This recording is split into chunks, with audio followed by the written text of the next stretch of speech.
computer? Excellent. So welcome to everybody. I'm so thrilled that you have found some time in the day to be part of this panel presentation and listen to it. Again, I want to thank our presenters, Betsy Saunders, Noah Geduld, Josh Cooper, and our topic is understanding the new coalition agreement in Israel, and specifically focusing also on the annexation dilemma faced by the state of Israel. Again, I want to thank the presenters, and I would start by saying these are somewhat perilous times for the state of Israel. It does seem that Israel always is in perilous times, but at the moment, there are certain worries and concerns. There hasn't been a functioning government other than just a caretaker government for over a year. And like most of the nations of the world, Israel is facing down its COVID-19 coronavirus emergency. That seemed to be one of the most pressing reasons for there to be an emergency unity coalition. And we're left with questions about what will it accomplish. And part of that coalition understanding was an apparent agreement between the two primary leaders, Benjamin Netanyahu and Benny Gantz, to move forward with annexation of parts of the West Bank. And they seem to have the backing of the Trump administration to do so. So there's a lot to unpack and understand there. We will hear from our three presenters who will discuss the elections and who will discuss also the coalition agreement and the idea of annexation, with presenting views that are typically held by people on the left and people on the right. And I want to reinforce that this is not meant to be an advocacy program where someone will be pushing someone to understand their point of view, to embrace their point of view, as much as it will be a way of understanding how someone from the left views annexation and how someone from the right views annexation. Betsy Saunders grew up in the Orthodox community on the Lower East Side of Manhattan after graduating from a leading modern Orthodox high school in New York. He went to Israel and studied for 3 years in yeshivot in Beit Shemesh and Ma'ale Adumim. In 2011, he took on Israeli citizenship and was drafted into the IDF, where he served in the Sayeret Nachal Special Forces Unit between 2012 and 15. After a lengthy training, Betsy spent most of his service stationed in different parts of the West Bank and was also deployed to the northern Gaza Strip during the 2014 war. Following his service, he studied philosophy and Middle Eastern studies at Bar Ilan University and was an active member of the Meretz Party, which, for those who don't know, is a left-wing party. Betsy currently works for a leading Israeli left-wing NGO and lives in Jerusalem with his wife, Alma. I've had the pleasure of meeting them both and spending Shabbat in lovely times with them. He's terrific. Noah Geduld is the Research and Public Diplomacy Officer at the Australian Embassy in Tel Aviv. He served in the Foreign Press Branch of the IDF Spokesperson's Unit from 2014 to 2017. He has a bachelor's degree in government and diplomacy from IDC Herzliya and is currently pursuing a master's degree in Middle Eastern studies at Tel Aviv University. He lives in Jerusalem with his wife Hilela and daughter Maya Eli. Josh Cooper grew up in New Jersey and spent his early formative Jewish years at Oheb Shalom congregation in South Orange. I've known him for his entire life. He's really quite a nice guy. He graduated from Golda Ak Academy and the University of Pennsylvania. He made Aliyah to Israel in 2014, Am Yisrael Chai, where he works as a software engineer for Google. Josh served in the IDF in the Innovation Unit. He's active in Beit Prat, a community that focuses on Jewish learning and engagement of young adults, on behalf of whom he teaches regularly. He sends out a daily WhatsApp message through Daily 929 that summarizes and interprets chapters of the Tanakh. He loves ultimate frisbee. I love him dearly. And now I'd like to turn it over to Josh, who's going to offer our first segment on understanding the Israeli elections. Just 1 second, Josh, while I find you in the queue here. Oh, I think you're good to go. Can you all hear me? Yes. I can hear you, so everyone can hear you. Jeremy Garber, you're shaking Great. yes. Larry, can you hear? Good, go ahead. First of all, thank you, Rabbi, for that very nice introduction. It's very nice to get to speak to Oheb Shalom congregation. They say something how I've heard it said about Corona that it separates you from the people who are physically close to you, but it brings you closer to the people who are physically far from you. So I can't speak to people who are 101 meters away from me, but I can speak to Oheb Shalom congregation, and there's something very nice to that. It's nice to speak to you all. I'm going to give, first of all, just a brief overview of how Israeli politics work, what we were facing with the multiple rounds of elections, and sort of what led us today to this coalition agreement. This might be a review for a lot of people, but I want to just get us all onto the same page. And of course, there'll be time for questions at the end. So first of all, in Israel, it's a little bit more nuanced than right and left.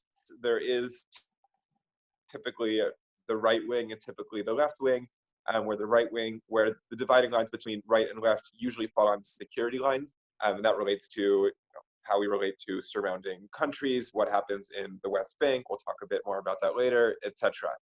But there are several parties in Israel that just represent particular demographic camps. So there is a party that represents Sephardi Haredim. There is a party that represents Ashkenazi Haredim, primarily, not officially, but primarily. There's a party that represents most of the Arab citizens, etc.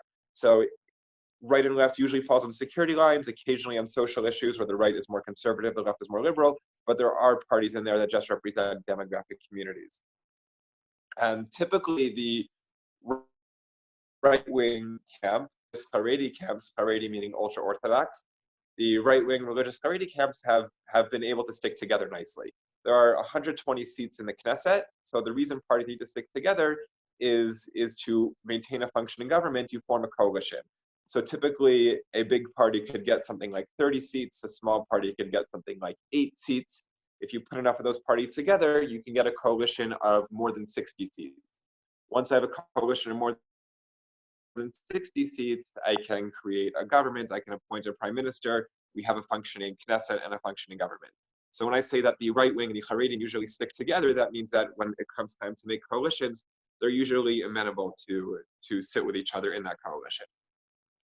And one more important background note before we get to what happened is that in the last few years, there have been increasing investigations for various corruption allegations against Prime Minister Benjamin Netanyahu. Now, these were slowly leaked to the press for a long time, and the reports were nothing's going to happen, it's not going to be a big deal. But those investigations became interrogations, those investigations became formal notices, and eventually those formal notices became a hearing, and then that hearing became an actual indictment. And so the Prime Minister Benjamin Netanyahu is now under indictment, but all of this meaning that he will face trial. But all of this was sort of in the backdrop of election, where there was certainly the idea out there that if Netanyahu was able to form a government of like-minded people and of strong supporters, that he could be able to pass some sort of laws that would prevent him from going to trial, that would somehow give him immunity or somehow get him around his court case. And so that was certainly one big thing in the backdrop of all these elections. So a year ago, we had the first round of elections. What typically represents the right-wing camp won 65 out of the 120 seats, meaning they very easily have a majority, and everyone else thought it's a done deal, they're going to sign, that's it. But the cracks started showing within this iron wall that is the Israeli right. Because while the right does have this common denominator that they feel this typically the same way on security issues, there are the religious ultra-Orthodox parties in the right, and there is at least one staunchly secular party in there. The staunchly secular party is led by someone named Avigdor Lieberman, and his party won 5 seats of those 65 seats, right? And so if you do the math, Avigdor Lieberman won 5 seats, and that means without his agreement, there's no coalition. And Lieberman decided this was his time to advocate his secular positions and to stick it to the ultra-Orthodox. And he said, I'm not joining the government unless we pass laws that the ultra-Orthodox were never going to be okay with, forcing more ultra-Orthodox people drafted the army, etc. And everyone except for my younger brother Aaron was shocked, but they actually weren't able to come to an agreement. Everyone thought Lieberman was just posturing, that he wasn't going to really hold out and push us to elections, and that everyone thought he was going to join the right-wing religious bloc, but he didn't, and there was panic, there was shock, and that's how Israel got to the second round of elections. Because Netanyahu only had 60 people with him, not one people. Lieberman was no longer in his camp because Lieberman wanted something more secular than his camp was able to provide. We went to the second round of elections where Netanyahu said, great, I have 60 people in my camp right now. All I need to do is get to 61. I'm just going to campaign like crazy, get that one more seat. Then it'll be a done deal. I don't need Lieberman anymore. I'll just jump from 60 to 61. He had all sorts of shticks he pulled. He got other parties to drop out. He thought he had it. After the second round of elections, Netanyahu's camp went from 60 to 55. He needed to get from 60 to 61, and he went down to 55. So the second round of elections was a clear loss for Netanyahu. However, even though Netanyahu was a clear loser in the second round of elections, there was no winner in the second round of elections, because there were 65 people who were not supportive of Netanyahu, who were not going to enter Netanyahu's coalition. And you might think, okay, those 65 people can now make a government together. But those 65 people weren't able to sit with each other either. The 65 people included Avigdor Lieberman, who is clearly right-wing and made the initial part of his career, some would say, by inciting against Israel's Arabs, or certainly has been called a racist against Israel's Arab population. And those same 65 people included Israel's Arab parties, right? And those two, Lieberman, having Lieberman and the Arab party sit together was something maybe some people entertained, some people considered, but ultimately they weren't able to sit together either. And so even though there were 65 anti-Netanyahu people, they weren't able to coalesce together. And so despite everyone trying, they weren't able to get to a government either. And so we went to actually a third round of elections. And that's where we were up until recently, where the first round, everyone thought the right wing was a clear winner. The second round, no one really knew what was happening. Their third round really had just an air of, in the country, of despair, where people didn't feel like anything could change, where people didn't feel like anything could be that different. And indeed, when the results came in, Netanyahu's camp in the first round had 60, in the second round had 55. The third round, he got to 58. So he improved, but still didn't reach that over 60 threshold. And so there wasn't a clear way out either. And Noah's going to talk a bit about what happened in the end and how we actually got to a coalition. But I just want to briefly talk through who were some of the winners and losers of the actual elections. I'm just talking on election night itself before we get to the actual coalition. First of all, Netanyahu was not a winner. He wasn't a clear loser, but he wasn't a winner because his goal was to get to 61 and he only made it to 58. If he got to 61, he could have a government the next day. He could pass whatever laws he needed, maybe even get himself an immunity somehow, and pass all sorts of things along the lines of his agenda. So he did not get that, so he was not a winner. The biggest loser, I think, of the elections, though, is the Zionist left in Israel. The Zionist left, which built the country, the Labor Party of Golda Meir and David Ben-Gurion and Shimon Peres, etc. The Zionist left got together, I think it was 6 or 7 seats, which is an appallingly small number out of 120. And I think this left is really in crumbles, and they have a lot of work to do to the left-wing Zionist camp in really in shambles, and they have a lot of work to do to rebuild themselves. An interesting winner of the elections was the Joint List. The Joint List is an amalgamation of several smaller, primarily Arab parties. They banded together because Israel raised the threshold for how big a party needs to be to make it into the government. Some say passed the law raising the threshold to make it difficult for the Arab parties. So in response, they all banded together and made one big party called the Joint List. They got an unprecedented 15 seats out of 120, which was an accomplishment. And there was some talk at the time that maybe this would be their first step to joining the government or supporting the government somehow.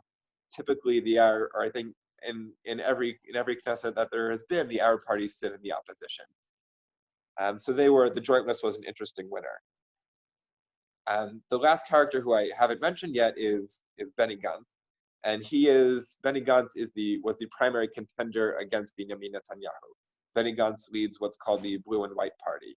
Benny Gantz was a former chief of staff of the military. He was a chief of staff in the Gaza war in 2014. Chiefs of staff in Israel are well liked and certainly looked up to and appreciated. He jumped into politics. He had no political experience, and people aren't even fully sure what he stands for. But still, he was able to garner a large political base, primarily on the idea that he was not Benjamin Netanyahu. And a lot of people who voted for him and supported his party were supporting the idea that we could finally replace Netanyahu.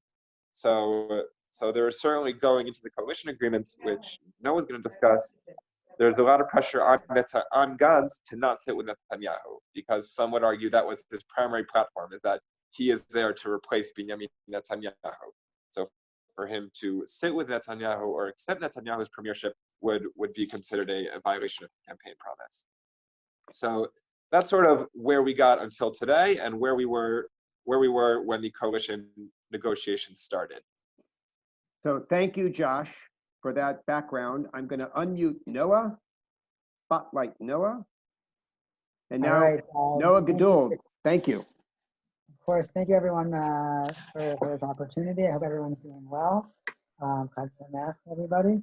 So just to pick up where Josh left off, I think in terms of the coalition negotiations, a lot of analysts are saying that the coronavirus played a critical role in sort of speeding up the process and potentially avoiding a fourth election. As Josh mentioned, the main element of Benny Gantz's campaign, despite some of the lack of clarity regarding his policy stances, that he was not Benjamin Netanyahu. And the critical point that Gantz was saying was that I am upholding the rule of law. I will not be critical of the Supreme Court and the judicial system. And when Gantz decided to join forces with Netanyahu, it was essentially it was titled an emergency government to deal with the coronavirus crisis. And a lot of people are saying that has been sort of, some people are saying it has saved Netanyahu's career. And in terms of the coalition negotiations and where we're at, a big element of dispute up until now has been specifically regarding the status of the judiciary, and I think up until now there was a lot of debate, and they've been able to work things out to a certain extent. So that's where. So in terms of, I just want to go back for a second, just in terms of winners and losers of the election. Josh mentioned the Israeli left. Another important point about the Israeli left is that during this, the Labor Party with Amir Peretz and another minister named Itzik Shmuli, they have committed to joining, along with Benny Gantz's Blue and White Party. They've committed to joining the coalition government, and a lot of the talk was this news came out after the health minister Yaakov Litzman decided to resign from the health ministry, and it was sort of the news of the Labor Party joining with the coalition barely made headlines, which many people felt it sort of reflected the state of the Israeli left, the founding party of the Labor Party, the founding members of the state who played such a critical role in the first 3 decades. So that's just adding on to Josh's point. So as of right now, in terms of the coalition, what Benny Gantz can say in terms of victories for him is that his main point was that he is here to protect Israeli democracy, to fight against incitement against the judiciary. He was able to grab onto the culture ministry, the communications ministry, and the justice ministry. On the other hand, very few people, he also, after 18 months, he is promised to, the part of the deal is that he will become prime minister. Very, very few, a very small number of the Israeli public believe that Netanyahu will so easily follow through on that part of the deal. So there's a question mark there.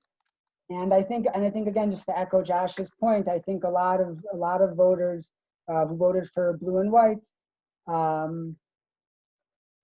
feel that their vote was lost, and people who voted for Meretz, the labor Meretz Gesher part conglomeration also feel that their votes were lost and are dismayed by recent developments.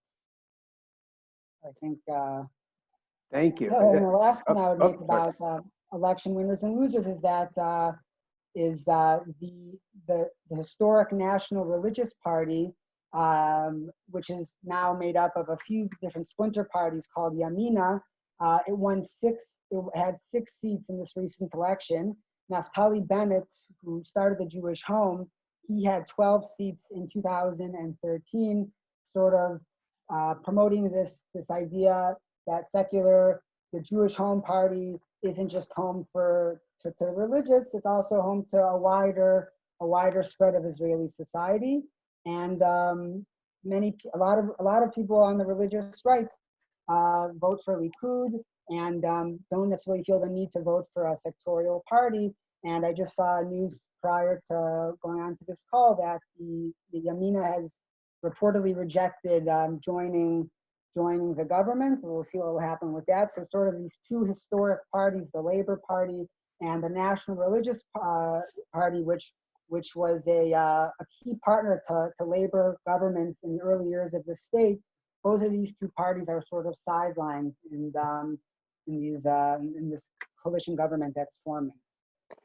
Thank you, Noah. We're now going to turn to Bentzi, and Bentzi is going to focus on one of the key aspects of the coalition agreement that maybe has drawn some of the widest angle of attention, at least here in America and perhaps in Israel too, and that is the question of annexation of parts of the West Bank.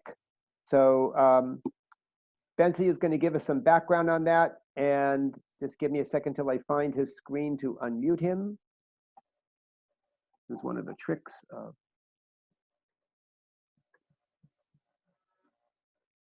I'm sorry, I have to find Bentzi's screen. Oh, here we are. Okay, Bentzi, you are unmuted, and now you are spotlighted. Okay, can everyone hear me? Yes, where I can. Okay, great. Thanks again for having me.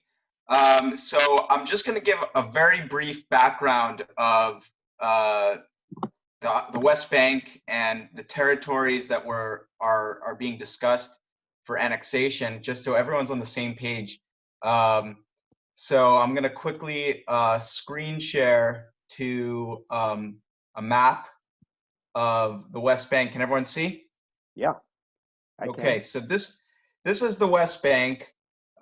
This territory was conquered in 1967, and Israel has controlled it really ever since 1967. And from the very beginning, there was a kind of a conflict of vision as to what Israel would do with the territories.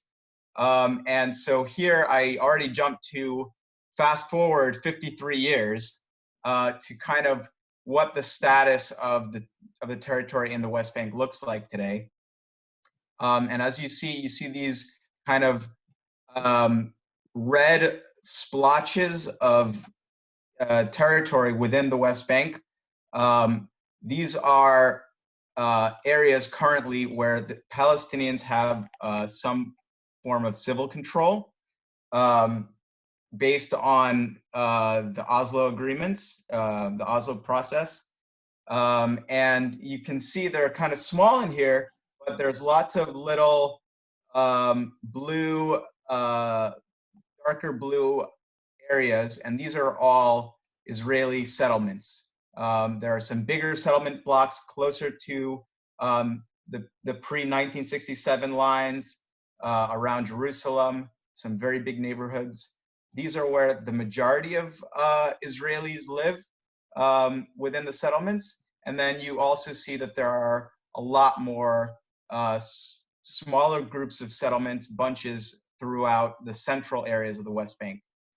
Now, the conflict of vision that really came about in the very beginning is whether or not Israelis should go live in these territories. And, you know, people who generally on this issue are considered to be right-wing are people who support Israelis going to live in these territories because they feel that you know, Jews have a deep connection to all of Eretz Israel, and they should be able to go live in these areas. And whereas on the left wing, they oppose these settlements because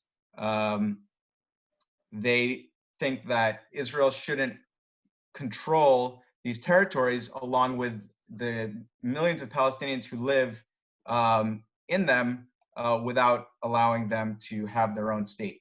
And basically the peace process that has started since 1990,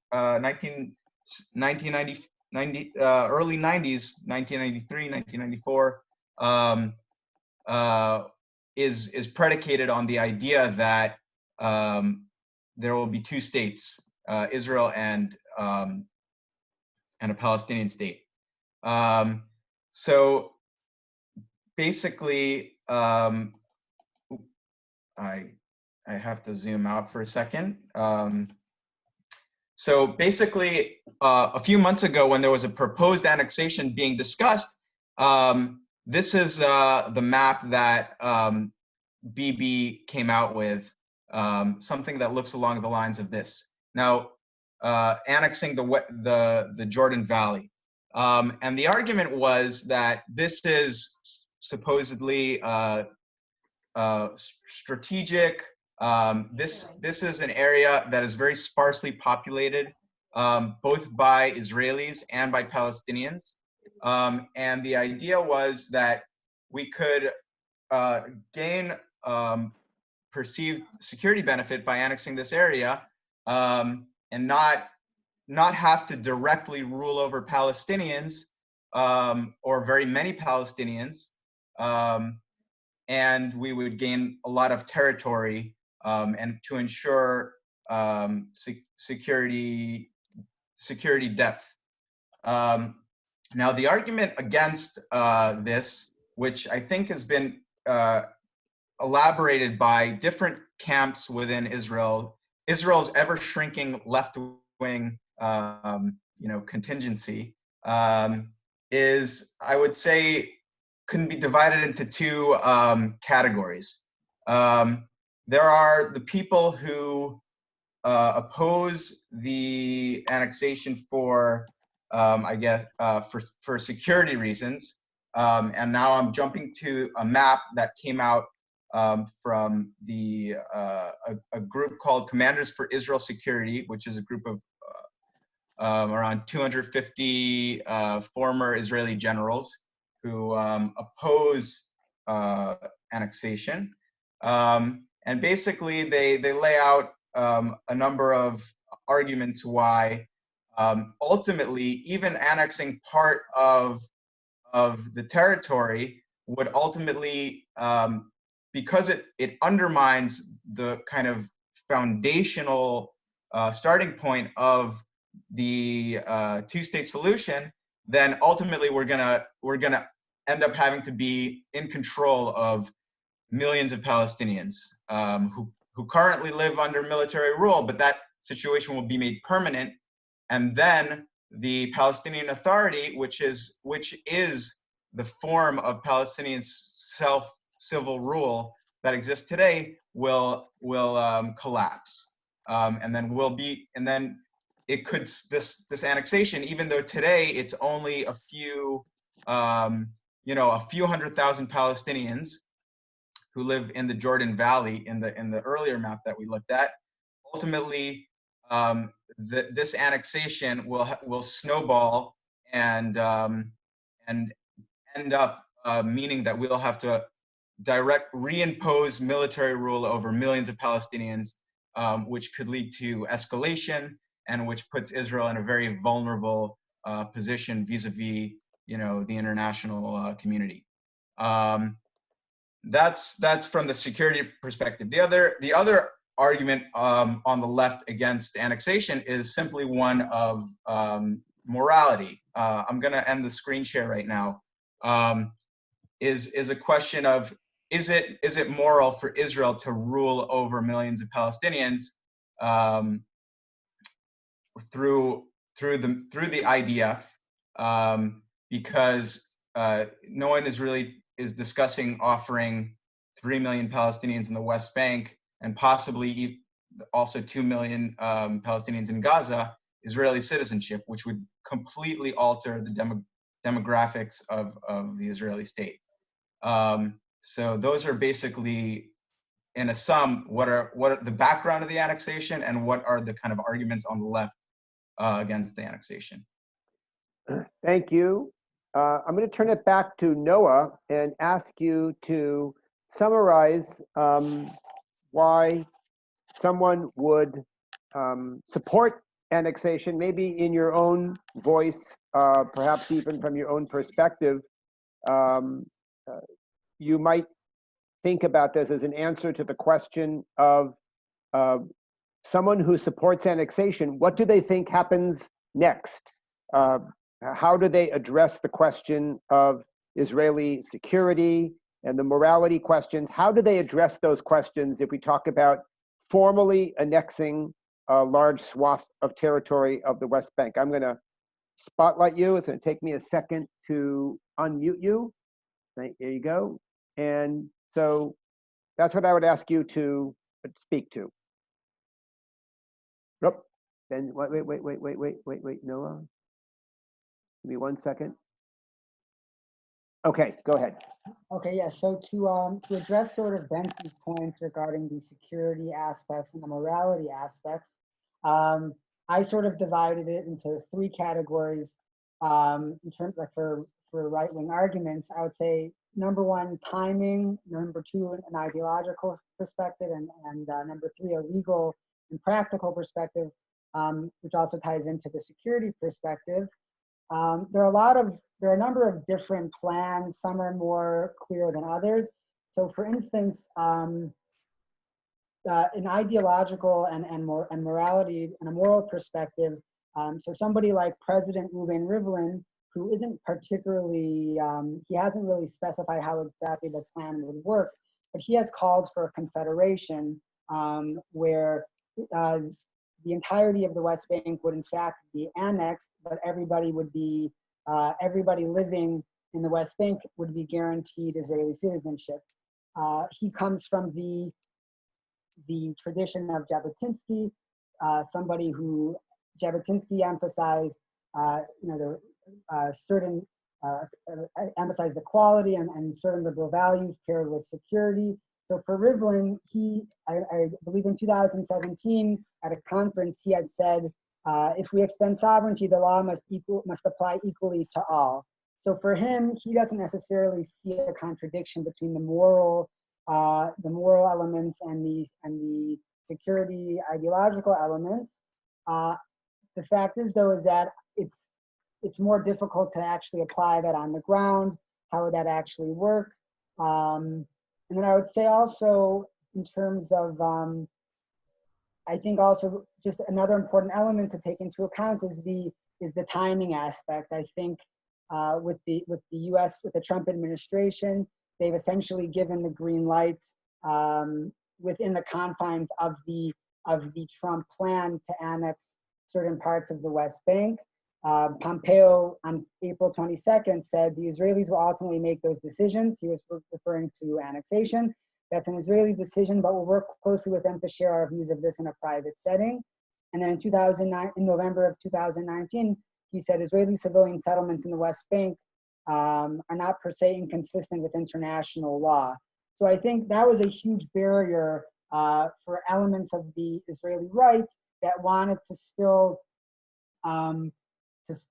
operate with some sort of consensus with international law, while almost across the board, Israeli settlement construction and Israeli settlements are illegal under international law. There's different ways for them to argue that it is in fact legal. There was the Levy report in 2012 that was drafted by a former Israeli Supreme Court justice who in fact said it was legal. But I think it's a very good question in terms of how do you square the security aspects and the ideological aspects versus the moral element. There are some people in Israeli society, segments of Israeli society that don't necessarily have a problem with annexing and not granting Israeli citizenship to the Palestinians in the West Bank. Some also downplay the demographic threats. So, for instance, Naftali Bennett, head of the Yamina party, he has promoted annexing Area C. So while there are the UN numbers in terms of Palestinians in Area C, and Bensi or Josh, please let me know if this is correct. I think figures according to the UN say that there are about 300,000 Palestinians in Area C. And according to Naftali Bennett and the Yamina party, there are only about 80,000 Palestinians. And Area C is where the majority of the Israeli settlement blocks are. And so for Naftali Bennett, Areas A and Area B, there would be some sort of autonomy for the Palestinians. It wouldn't be called a state. And then in Area C, if we're working with the assumption that there are only 80,000 Palestinians and about, I believe, 300 to 400,000 settlers, the demographic issue and claims of apartheid wouldn't be relevant. So I think those are sort of some of the justifications and the rationale behind annexing now, especially with support from the Trump administration, also a few months before a new U.S. election cycle.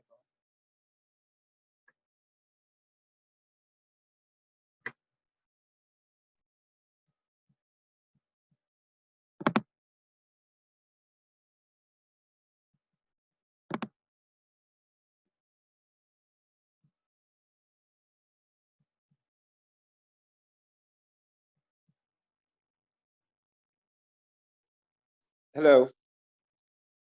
Rabbi, are you speaking? You're on mute. Abba, you're on mute if you're speaking.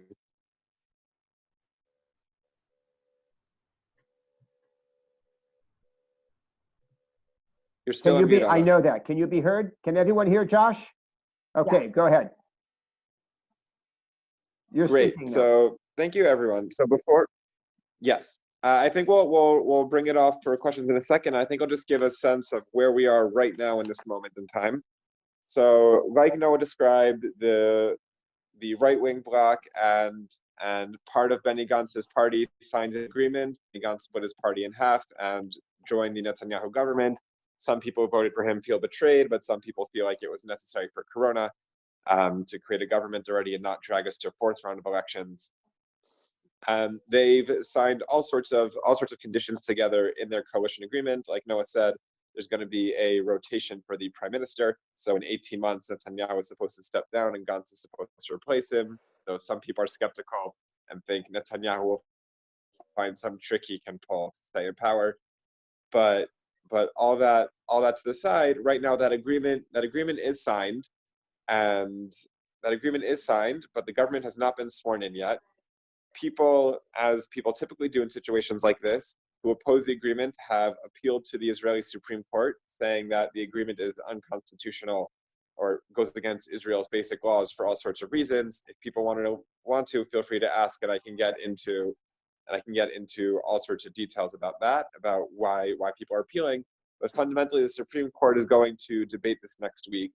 The Likud and Benny Gantz have already made an agreement, and they've signed this agreement together that if the Supreme Court nullifies their agreement, which is in the Supreme Court's power, the Supreme Court can cancel the agreement, then they've already agreed together that they'll go right away to fourth elections. So we're waiting to see what will happen next week. If the Supreme Court says their deal is unconstitutional, we'll automatically be in around a fourth election. So that's where we are right now at this point in time. And just to close off what their agreement stipulates between Gantz and Netanyahu's agreement stipulates that no annexation can happen before July 1st. So the first state to open up the conversation on annexation in Israel is July 1st. That's significant because July 1st is already getting in very close to the 2020 US presidential elections. And so I think we'll see some interesting things happening there, depending on how the Biden candidacy goes. And that could certainly have a big impact. But I want us to stop here. We have some time left, so maybe we could take some questions. Or Abba, maybe you could you moderate questions and direct them to I us? will. Everyone is now welcome and encouraged to put your questions in the chat box. I hope all of our participants know how to do that. So I'm going to start with a question from Bennett Zarofsky, who is asking for someone to talk a little bit about what's happening with the actual prosecution of Netanyahu. He's indicted. Is there a timetable for him to actually start trial, and what's expected there? So the trial was, first of all, Israeli law, and Betsy, I'll fill in details that I miss here. Israeli law stipulates that a sitting minister has to resign if they are indicted, but a prime minister does not have to resign.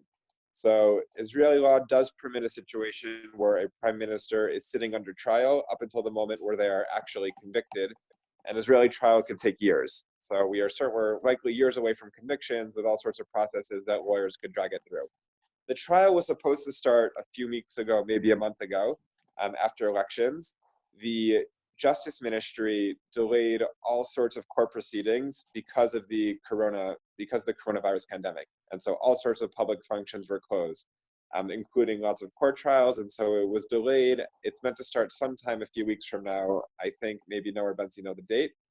I'll just note on that decision, some people, the Justice Minister is a very close confidant of Netanyahu's, and he's a strong Netanyahu ally. And so some people feel that maybe there has been some bias in that decision here. Maybe the courts have been closed a little bit longer than they should be. Maybe the courts are not allowing video chat trials, though they otherwise could have, as an effort to further delay the Netanyahu trial. But obviously that's all speculation. But right now the trial was supposed to start. It was delayed because of coronavirus. It will start sometime soon. Thank you, Josh. Anybody want to add something before we move on? Because all three of our presenters are unmuted now. So if you guys want to add anything, please go ahead. I'll just add I think the trial is scheduled for May 24th. And in addition, an important thing, just to add to what Josh said, so I think a part of the coalition agreement is that after Netanyahu serves as prime minister in the first 18 months, once Gantz becomes prime minister, Netanyahu becomes like an alternate prime minister, which in some ways gives it the same status as a prime minister, which protects him from having to step down which means that he doesn't need to step down as an indicted. He's not a minister; he'll be considered a prime minister, and therefore he won't need to step down from his position at that point. Thank you. So I want to ask a question on behalf of Jeremy Garber. There seemed to be reference made to two plans for annexation, one of the Jordan Valley. We saw that map that Benzi put up. And then there was mention made of the annexation of Area C. Are these separate ideas? Is it one or the other? Are both being considered, etc.? Yeah, good question. The answer is it's very unclear. There have been multiple proposals. There's the proposal that came up. I don't even remember if it was the first election or the second election, where specifically the annexation of the Jordan Valley was being discussed. But that was before the Trump plan was released. Since the Trump plan was released, basically the Trump plan included Israeli sovereignty in most of Area C, or large parts of Area C, and including all of the Israeli settlements there. So yeah, it's unclear what annexation will look like, but I think that the opposition from the left-wing perspective to the annexation oftentimes basically doesn't differentiate as much, because the argument goes that if you're annexing such a large area, such as the West Bank, you're undermining the possibility of there being really a Palestinian state with control over its borders. So ultimately, if that snowballs into leading the P8 to collapse, then Israel will become responsible for the entirety of the West Bank. Thank you. There is a question being asked about cabinet ministers and the assignments currently being made. Any significant developments, changes, or anything we should be attentive to with regard to the appointment of cabinet ministers? Does anything look like it's especially encouraging, or the opposite, perhaps a little bit fishy smelling? No, you want to take this one?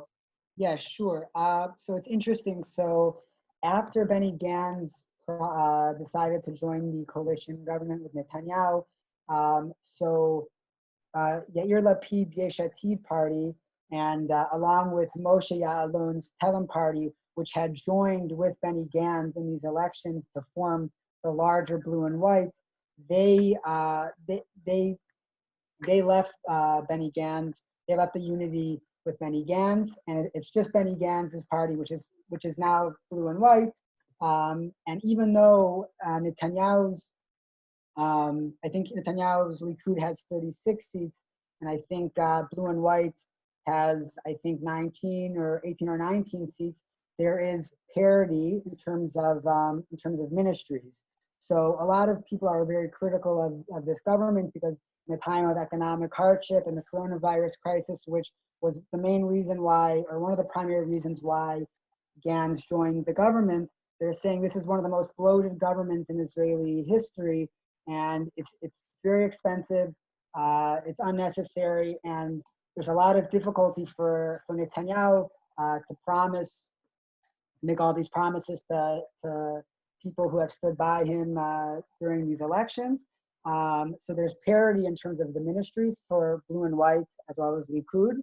And in addition, I would say, I think Benny Gantz is happy that in terms of the communications ministry, the culture ministry, and the justice ministry, he was able to get his people in, sort of portraying himself as the protector of Israeli democracy, whether it's regards to fight against attacks against the media, or whether it's attacks against the judicial system. So he's saying, look, I had to join this government, but I have my people addressing these issues in these ministries, including the foreign ministry for the first 18 months.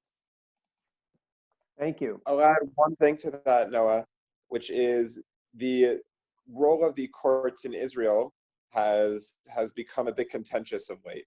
The court in Israel is perceived by some as activist, meaning that it intervenes and tells the Knesset that laws, for example, tells the Knesset that laws that it passes are either contradict other laws or unconstitutional, or for some other reason can't be accepted. And this creates some frustration amongst, in particular, the right, because the right might try to pass a law that the Supreme Court might deem discriminatory for some reason, and then the Supreme Court would cancel that law, and then people feel that, well, we elected a government that we're trying to pass these laws, and the Supreme Court, which is just this elitist group, is standing in the way of the will of the people. It's a complex debate, it's a nuanced debate, and there's a lot of debate as to what the role of the Supreme Court judges are and how they are selected. Do they just appoint themselves? How many Knesset members are involved in the appointment of Supreme Court justices, etc.? So there's a lot there, but the way it's been falling out, typically the left has been supportive of a strong Supreme Court, and the right has wanted the courts to be much less active, and this has manifested itself in a lot of debates around the coalition agreement. And so it was interesting where the Justice Ministry was going to go. And so the Justice Ministry went to Benny Gantz's party, which is certainly of the camp that wants a strong, firm court and doesn't want to attack the courts at all. And it's finally worth noting that all this discourse about attacking the courts, are we pro-courts, anti-courts, is particularly relevant when it's the same justices who are going to be sitting on Netanyahu's trial and are going to be convicting Netanyahu or otherwise. So one more call for questions, but we are very near the end of our session. So if anyone has a quick question, we'll try to match it with a quick answer. Like all questions about Israel and the Middle East all have quick yes or no answers. So let's see if anyone has a final question. And looks like not at the moment. So I want to thank from the bottom of my heart our presenters, Josh, Noah, and Bentzi. Thank you so much for sharing your perspective and your knowledge of what's going on in Israel today. And I want to thank everyone for sitting in on this presentation.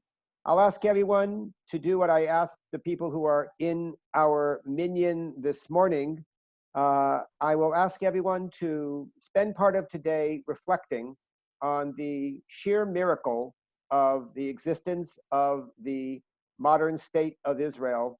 Israel has accomplished, with all of its complexity, all of its challenges, Israel has accomplished something virtually unimaginable in 72 years to become a first world global leading nation. And we as Jews, I think, should feel an enormous sense of pride and joy that the state of Israel exists.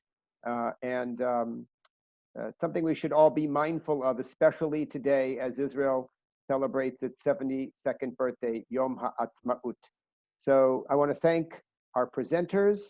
Kindly, guys, stay. You know what? I'll message you later because I'm going to end the meeting. But I want to say thank you again to Josh, Noah, and Bentzi. Go get some rest. Toda. Thank you. Good night. Thank you. Well, good night to you. Good afternoon to everyone else.